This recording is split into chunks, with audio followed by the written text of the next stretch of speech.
Hello and welcome. I'm Peasant, and today in this Overexplain, I'm going to be taking a look at lightning. This is actually one of my trickier solo spirits. They become a lot more powerful with multi-spirits because if another spirit can hand you some powers and stuff like that, you really get around some of your difficulties with this spirit. But without further ado, let's look at these tracks. Okay, things to note on this track. You've got an incredible plays track. This is the best possible plays track, and you've got a horrible energy track, especially this bit here. You're not really getting anything. So that's the aforementioned bit about if you can get another spirit to hand you minor powers or whatever, they're your friend, and you will be able to use it because you have so many plays. So that's the main thing to say about that because your energy track is so weak, you're actually going to have to spend more effort on it than you might otherwise, and it's very easy to have way more plays than you can do anything with. Let's look at our growth options. You've also got a double presence placement option, which general rule with any spirit that's got the option of double placing presence, you probably want to do it as much as you can. So this is generally your go-to if you can make it. The other thing to bear in mind as well is that this is a 2 and then a 0 range. You could basically make a sacred site on command, which is a very powerful ability. Possibly for cards that you might gain later on, though in solo gaining cards is a nightmare. But also for the ability to then plonk down the sacred site you need to target your thundering destruction ability. So yeah, you want to try to do this as much as possible and do this the rest of the time, and then this as little as possible. As a kind of broad overview, let's look at our starting hand and think about our swiftest of lightning. So for every air element you have, you can use a slow power as if it was a fast. So think of any of these powers that have air on them as potentially fast. You don't always want to make them go fast, though. Sometimes it's actually better to wait until after a build, for example, to destroy the thing that just gets built. So. Lightning's Boon. This can be incredibly useful in multi-spirit, but it still has its uses as a solo spirit. You can, for example, use it just for the elements. This air and fire might be what you need to get up to the tier of thundering destruction that you need. And something you will see when we're actually playing through is that I will probably be flip-flopping between a weaker turn and a stronger turn. That seems to be a good strategy with this spirit, especially if you don't get help from other spirits or events or what have you. So might appear fairly useless for you, and honestly it is, but these elements might come in handy. Alright, then we've got Harbingers of Lightning. It's a simple push. Remember, you can do it in the fast phase, but you can also do it in the slow phase. It's good, and it's an extra fear. You may as well do that if you can. But both of these are largely about this, really. You don't start with any defense cards. So, yeah, I mean, still potentially useful. And bear in mind, you could be pushing Dahan just as a kind of backup plan, so that, for example, you might let a land blight, but push enough Dahan in there that they'll still clear the land for you. Okay, Shatter Homesteads is pretty much the only straightforwardly useful card, and you'll probably play this turn 1. It destroys a town and gives you a fear, and this range is nice. And again, it needs sacred sites. You like sacred sites as the spirit. Raging Storm is it's kind of horrible most of the time. Especially in kind of vanilla zero difficulty solo. This is unlikely to be that useful, but it does have elements that you like. Because you see here, you need water to get this second tier on our innate that I've just glossed over. I've not talked about it. What's your innate? It's destroying buildings at 1 range or 0 range, at up to 1 range from a sacred site. Yeah, using this to the full effect, I'd say, is absolutely critical to using this spirit well. And also remember that this is a slow power, but if you're playing something from hand like maybe this, you can use this air element to speed this up. Okay, so we've got a kind of overview. You start in highest numbered sands. That's you might want to consider that when you're choosing map boards potentially. Alright, so let's actually look at our map. We've got a build in here and a build in here. So this is the land that started with the blight in. So this is the kind of, you really want to make sure that this doesn't ravage, because if it does, then it'll be a cascade. So it'll be 2 blight instead of 1. That said, there are some Dahan in there, so you could just let it go, but we don't like that. That's not nice. So typically, a good turn one with this spirit is Shatter Homesteads on its own with nothing else. But to have the energy to do it, you either have to pick this option or you have to go charging down this track. Now, I think in my experience, it's good to just get to 2 energy. You do often struggle with this spirit for energy. And something that's also worth thinking about is that often spirits that have the option of growing, like a double growth option, often have weaker tracks, I guess, to make up for it. That could be a generalization. So I'm going to make a sacred site here. And now I can target anywhere on my map tile with a sacred site. So I can use my innate anywhere, which is awesome. And I'm going to play Shattered Homesteads. So you think, well, you could play this, but I'm deliberately not going to. And the reasoning there is that next turn, if I play all 3 of these, I will then be able to trigger this innate. You see, if I was to play this, see, I don't get my innate popping up. I don't have the ability to use Thunder Destruction, and this harm push isn't doing a lot for me anyway. So I'm going to be flopping like this. Like I said earlier, if you've got a spirit that's handing you maybe extra power cards, you don't have to flip-flop this hard. And you'll notice as well that the town I'm wanting to destroy hasn't been built yet, so we're not going to use this in the fast phase. And I've also kind of low-key decided that I might let this go. So that's probably not going to be necessary, because next turn, if I play all 3 of these cards, I'll be able to destroy that town in the fast phase.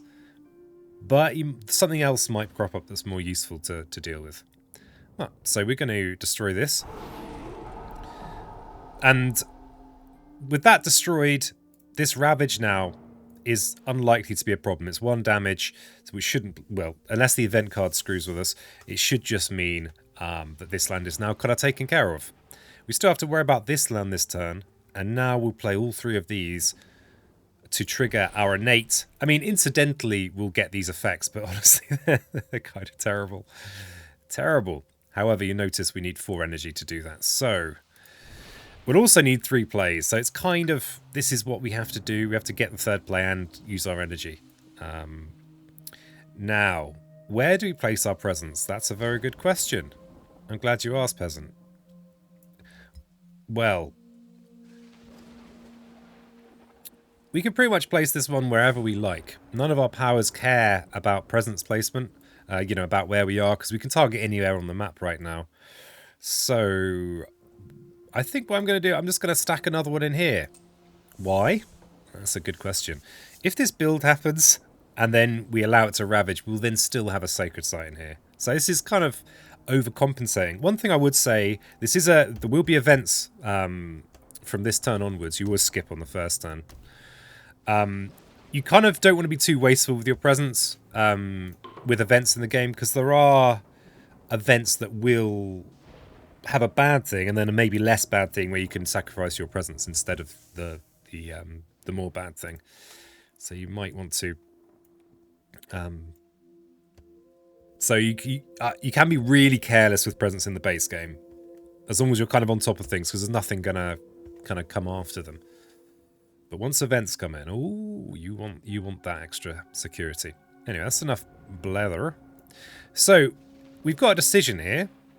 What we could do, we could use our Thundering Destruction right now in the fast phase. So it's a bit confusing with the spirit. We're in the fast phase, but because we have air elements, we can use these slows as fast. So we could prevent a blight going down this turn by destroying this town, effectively making this Ravage a 1 damage Ravage, not a 3 damage Ravage. That's something we could do. Probably not a bad thing to do. But another thing we could think about is thinking about these spaces here. This is also something we could consider. And those kind of considerations are kind of can make all the difference. Just because you can prevent a blight going down doesn't necessarily mean that's the right thing to do. We need to play this. This is doing nothing. I just want to stop flashing at me. So, for example, this Raging Storm, it's a very horrible to do this, to spend 3 energy to destroy a single explorer, but remember what you're really paying for is this town destruction. We could use Storm here to destroy one of these explorers, preventing the build. That's worthwhile. Generally, if you can prevent a build, you save yourself, not only, you save yourself the ravage as well. And it's the same if you could prevent and explore with a wild token as the most standard way to do that. Then that's kind of even better. And something else we might want to think about is maybe trying to clear the interior of the island. So remember, if there's no adjacent coastal spot or building, the invaders won't explore into that land. So that's a worthwhile thing to do, especially for lightning, because they're good at destroying buildings and they're not great at the other stuff. So maybe we think about destroying this town, preventing that blight being placed in the ravage. And we could use Raging Storm here to prevent this build. And then maybe we could come after this. And then we've got a situation where everyone's on the coast, which is where we want them. So we'll destroy this. So that's a slow effect that was made fast because of us being lightning. We'll also do the same with Raging Storm. And we've got this Harbingers of Lightning here. So we could do this now, or we could wait. With events in the game, there are advantages to having Dahan in with your presence. But there's also, it would be nice to get this extra fear in the fast phase, because then we'll get this fear card now rather than later. And given that we're not close to the cusp to being at Terra 2 instead of Terra 1, I've got I don't want to kind of stack it and wait later, because they're much more powerful at Tier 2, our fear cards. Hopefully that made some sense.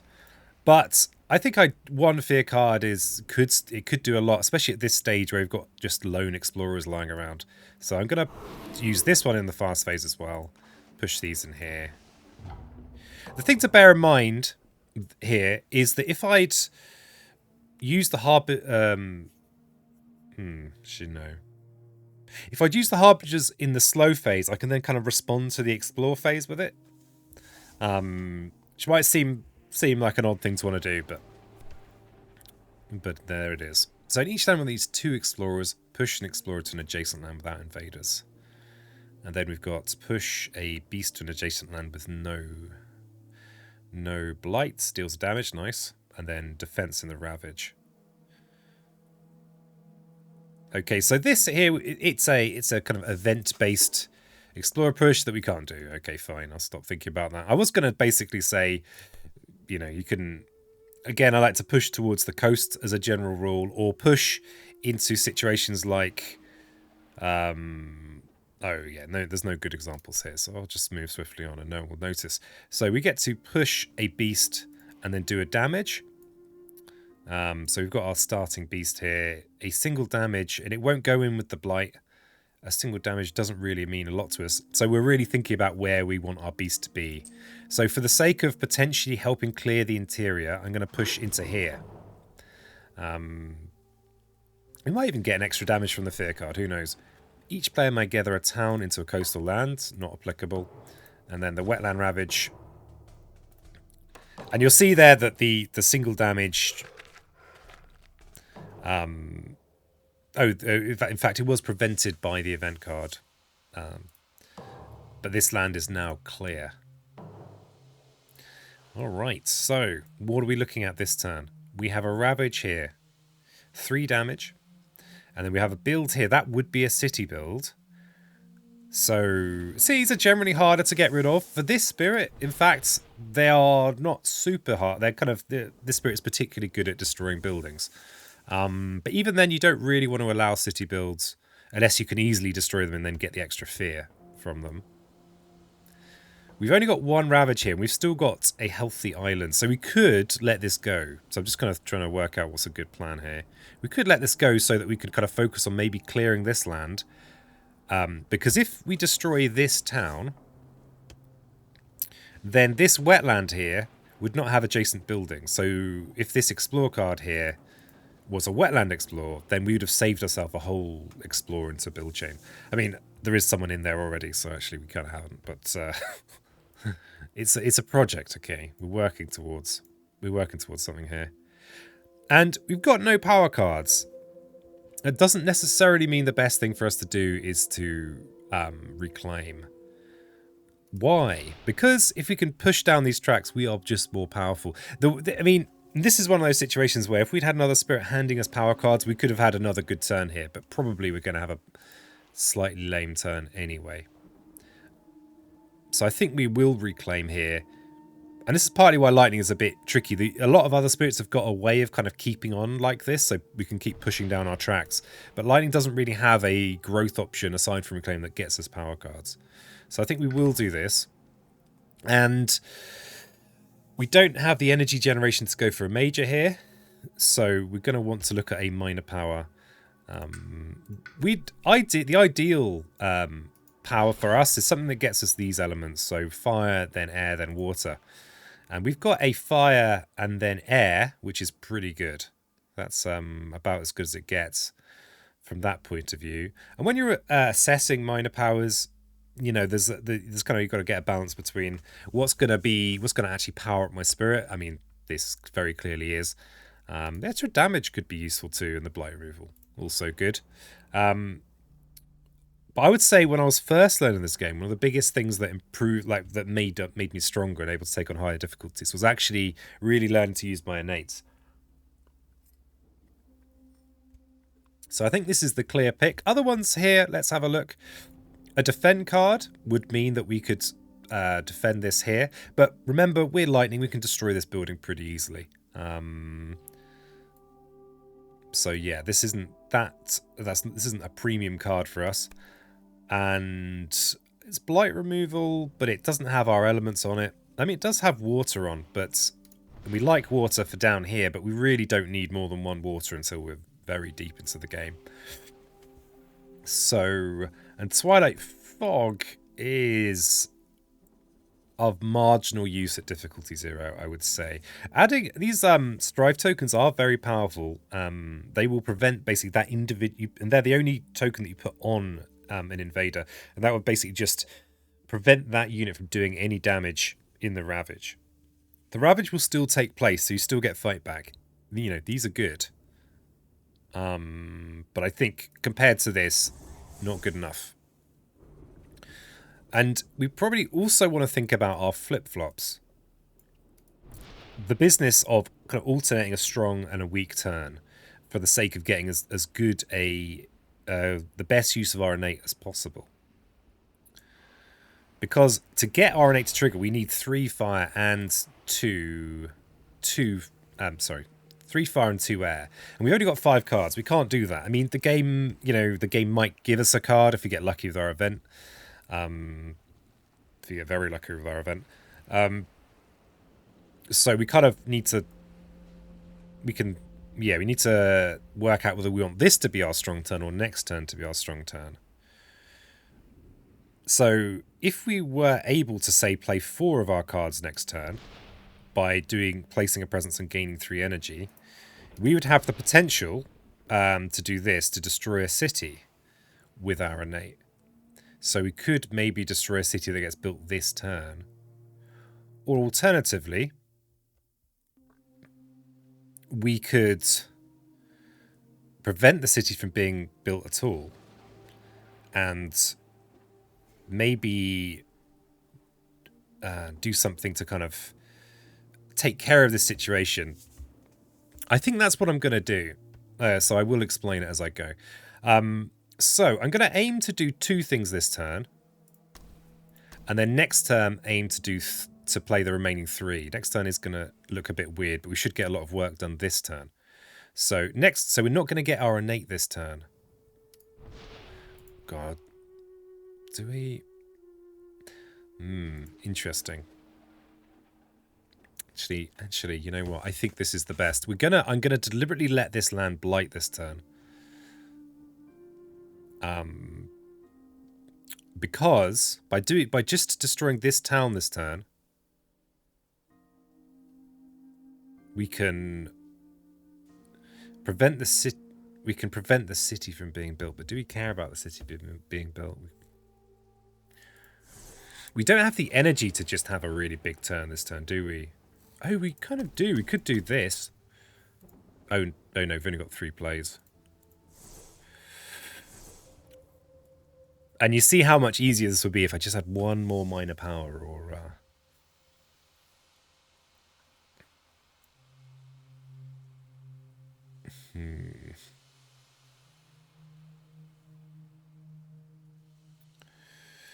So the simple thing to do is just to destroy this town in the fast phase, and then this will clear up in the ravage.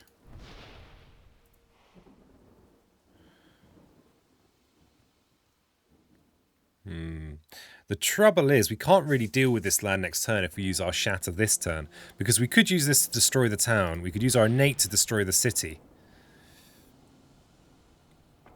So I think I will let this land go in here, but first I'm going to push some extra Dahan in there. So it's going to be a bloodbath in here, but we will still clear this land. So it looks a bit ugly, and people that are good with this spirit might not like what I'm doing here.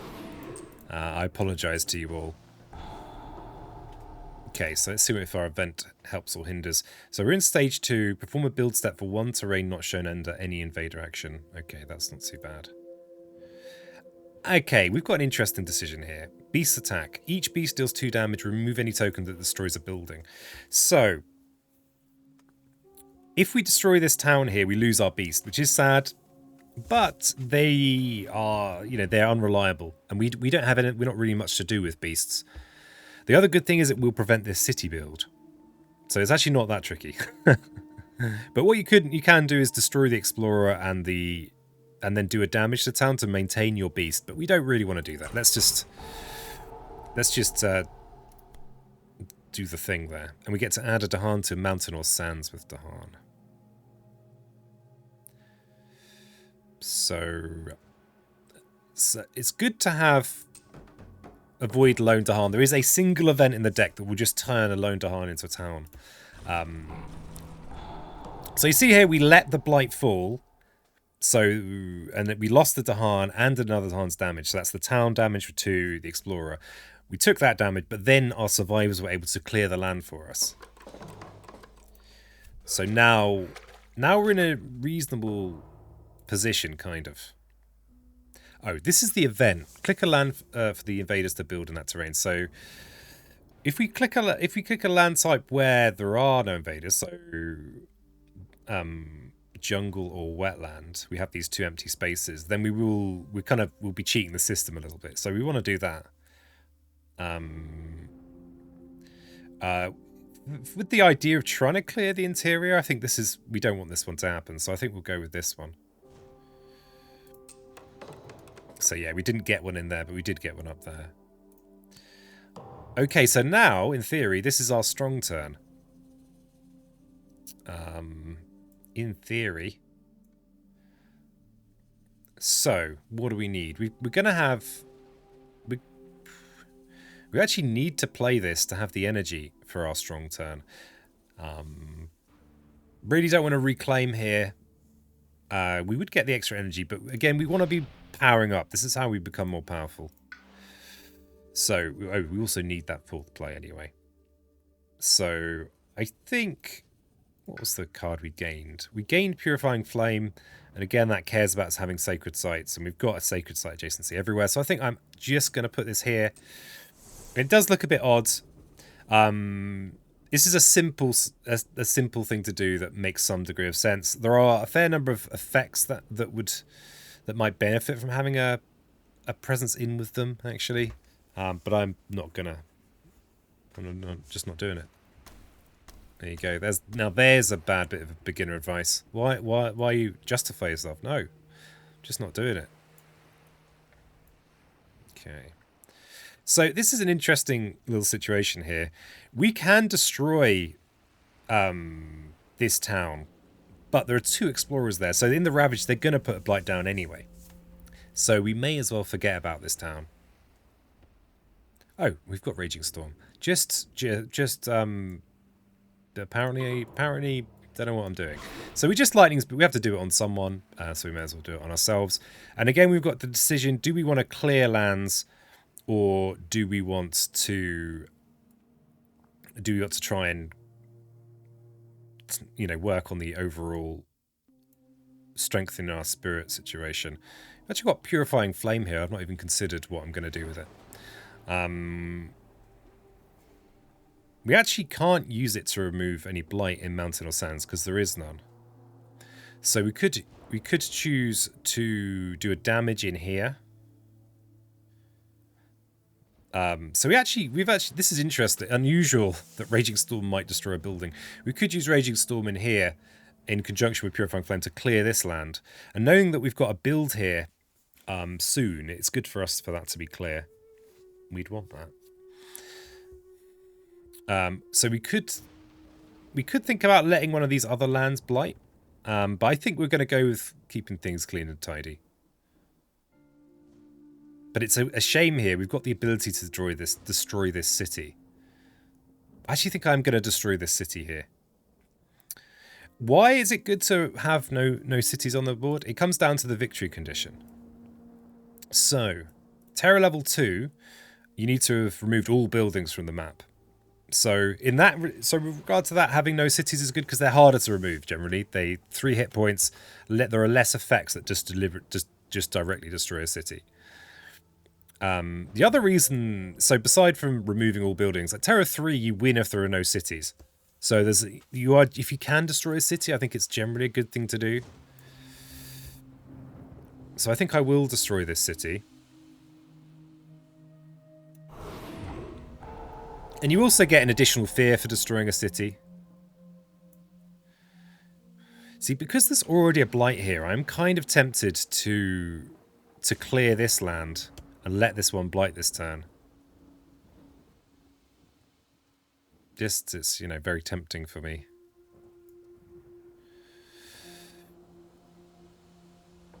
But the fact we're going to have a ravage here and then an additional ravage immediately after is kind of they're a similar position. It's just I feel like I'm going to waste this this damage from Purifying Flame. This is the only place I can actually do that damage.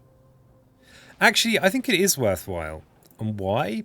Why, you say? Because this extra damage is going to mean we get a fear card, but it's a crucial fear card. It's the fear card before the Terror 2. So it's going to mean that this card we've already got has been bumped up in power. Now, often the bump doesn't feel that significant. But it is. So this gets you an extra fear besides the one you get for destroying the town anyway. So destroying this is not actually going to prevent blight going down here. So I will destroy this one inland instead. Because of these 2 explorers there. Okay. But that extra fear card could do a lot for us, or it could do nothing. New species. This is I don't think we're going to have a choice about transmuting here. Because we don't have the energy per player. I think if I can, this is almost always want to transmute. For each board, discard the top minor power if it's fast and a blight to land with buildings. Awkward. After resolving this card, so we'll have to deal with this again, unfortunately. And then we've got disease. Add a disease to a land with both Tahan and invaders. And then we've got this. We might get energy. So. Oh, okay. The game the game basically we didn't have a choice there about where we put the blight, so we're gonna have a blight cascade and an unhealthy island. Oh god. Unless we get lucky with our fear cards, of course. So each player adds a strife in a different land with at least 2 invaders. Then each invader takes a damage per strife it has.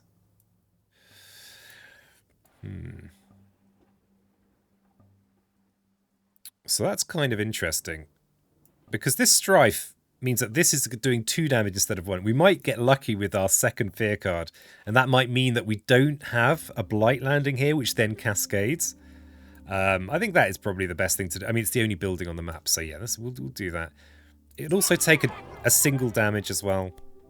Each player might gather an explorer into a land with buildings, or gather a town into a land with cities. With a city. So, it's all happening down here. Horrible.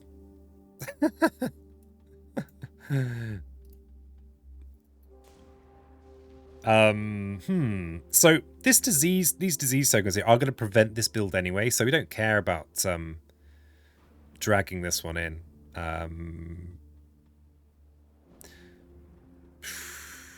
But you see how much more powerful that if you look at this card, each player. So if we go from Fear 2 to Fear 3, makes a huge difference to the strength of the card.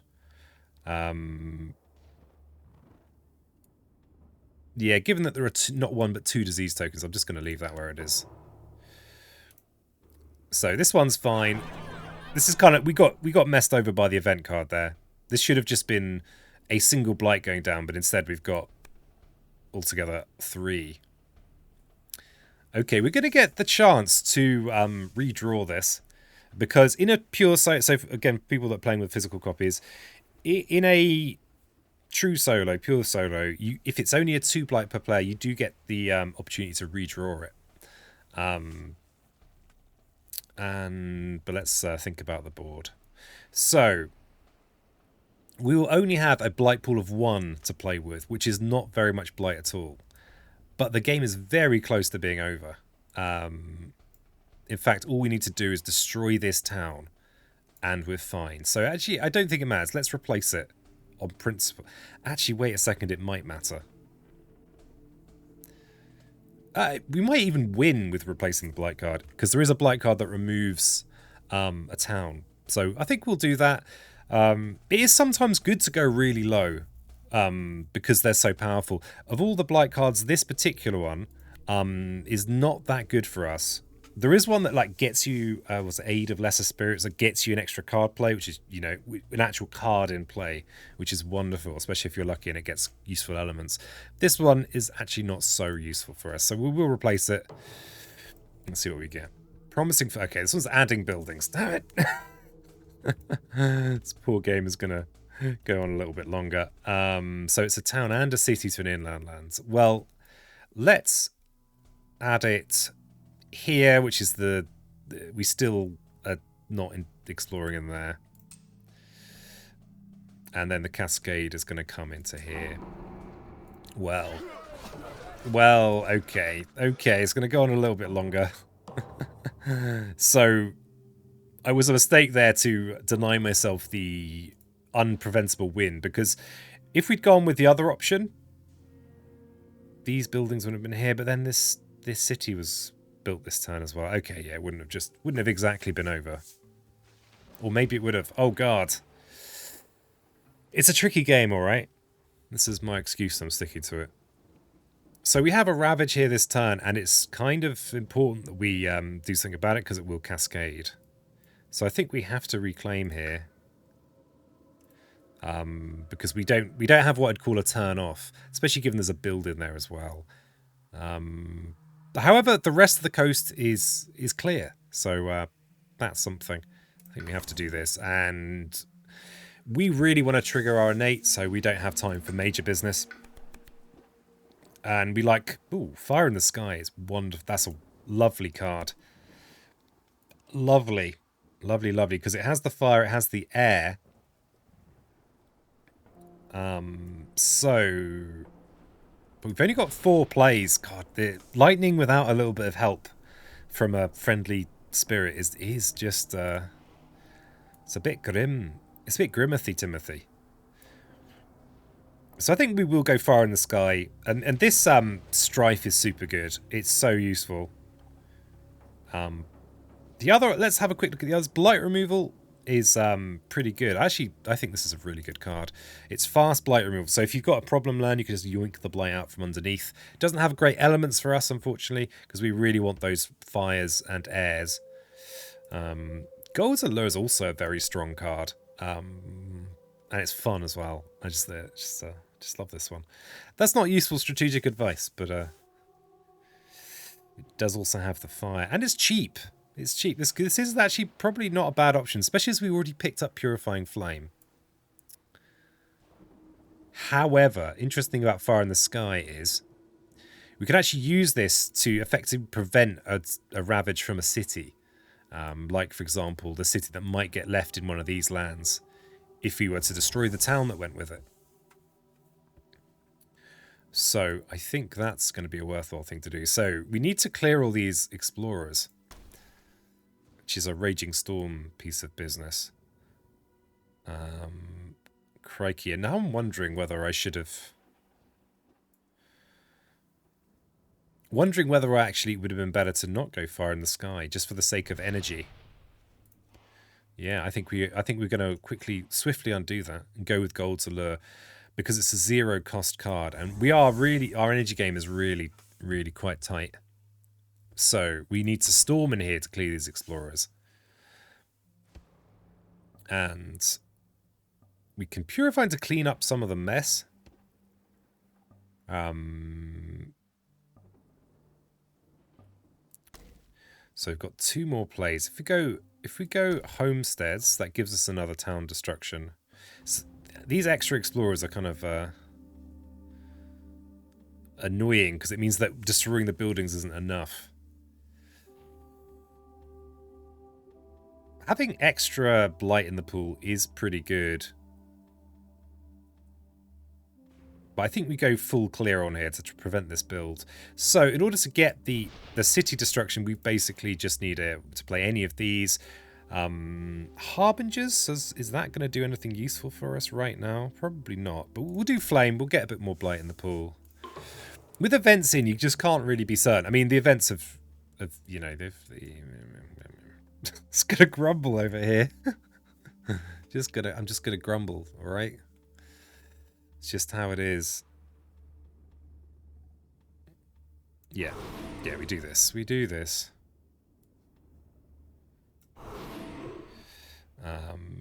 So we get to, and this is still good. This is good news. Good work is being done here. Farmers seek the Dahan for aid, do they? This is a card that, if in some circumstances, you cry when you see it. We either have the opportunity, what an opportunity, to add some blight to the board and destroy some of our Dahan potentially. Or we can make the next normal Ravage become a build. Now, we've dealt with all the Ravages.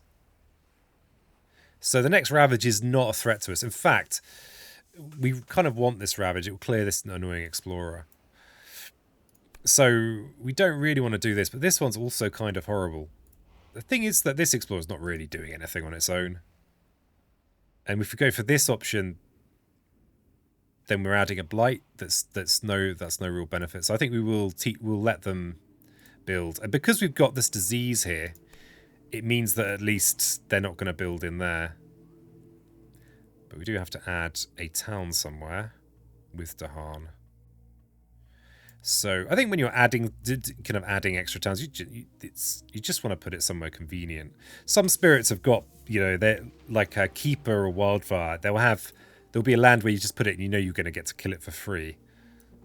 That's not the case here. We'll have to pay.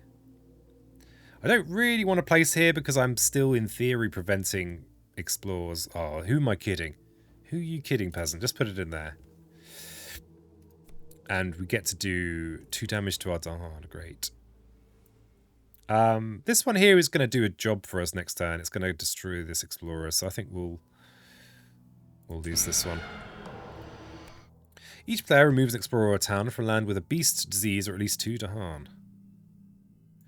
Well, I suppose that's this one. So yeah, there was no Ravage, there was a build because of our event, because of the Dahan, was it Farmer Seekers. And now we get to do these things.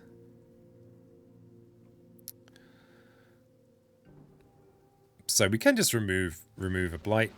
And when you've got a situation like this where you've got 2 blight and 1 blight, I prefer to clear a land generally than remove. Obviously, it's a good game, so your generalizations all have caveats. Or alternatively, you could just destroy this explorer, but I don't think that's worthwhile. I think it's better to do this. So I'm going to remove this, and now we've got a clear land. And I think this is worthwhile because we can actually just straight up prevent this build here. And we can add a unrest. So we're in a very similar situation to what we were last time. We're nearly at Terror 3, though. We are 8 fear away, because each fear card is basically 4 fear. And then at Terror 3, we just need there to be no cities on the board. And we're pretty close to that. We are decently close.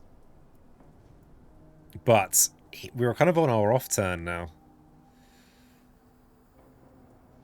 But we could just let this blight land, but then they're building in here. If we reclaim, we could prevent this build at great expense with a raging storm by destroying all the explorers in there.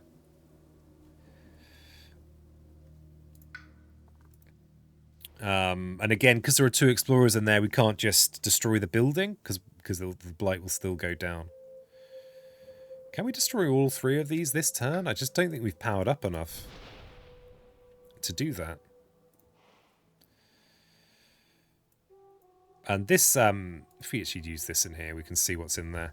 So it's a 5 damage ravage this turn, which means that we'd need to put at least 3 Dahan in there to get any counterattack at all, which we can't do with our current cards. We can't even trigger our innate with our current cards, so I think we do have to reclaim. Yikes. Let's look at a minor power and hopefully get something good. Okay, this is good for us. It has fire and air, which means that we can use gold to lure as well.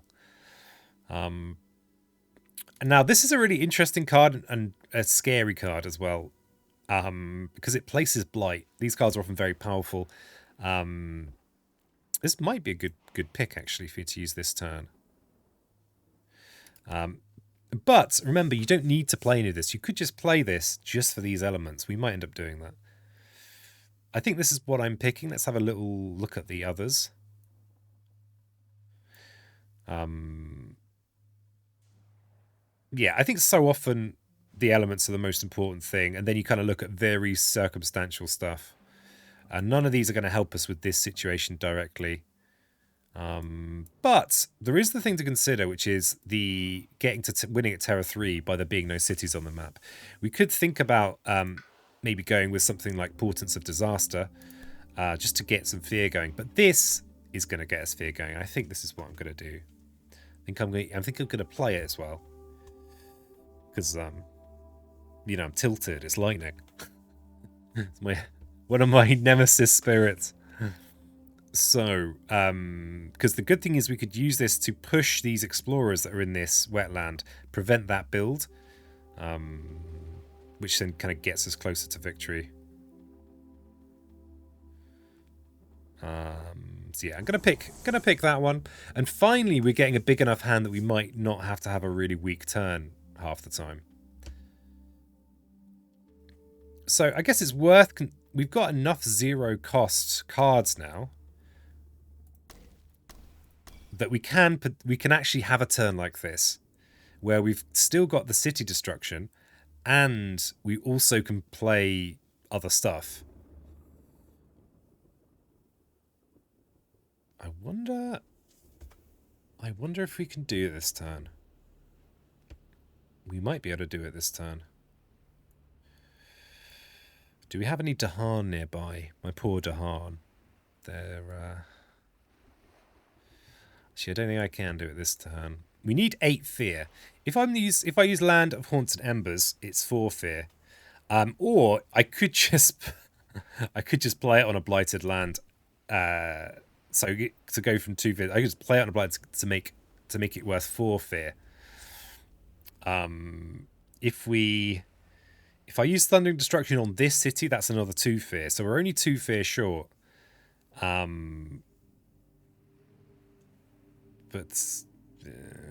this does seem horribly risky. We do get a fear from Harbingers of Lightning. We don't have the energy to use anything else. So maybe we skip on Raging Storm, actually. Yeah, we skip on Raging Storm. Yeah. Okay, we've done it. We've done it. Because we can get the fear from homesteads and this town destruction. So we can destroy this city for 2 fear. We can destroy one of these towns for 2 fear. We can do this for 4 fear. And then we should win at Terror 3. Because there'll be no cities left on the map. So let's see if I've calculated correctly. Okay, so that's that bit of the job done. And then we can shatter homesteads in here. And here's a little tip for the app is if you use this eye thing, it helps you distinguish. That's something I only learnt myself relatively recently. And so now we can win with doing this, which is a pretty it's pretty terrifying. But let's do it here. So that's the 4 fear we need to get to Terror 3, and that should be it. We do, of course, have to do the cascade. And that's the victory. So, thanks so much for watching. If you like the video, like the video. If you have any feedback, suggestions, what have you, let me know. And once I've done all these Overexplains, I might come back and redo some of the ropier ones. This might be one of the ropier ones.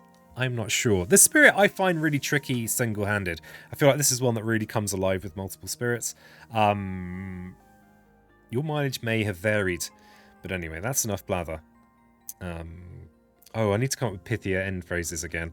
Until next time, keep it spiritual.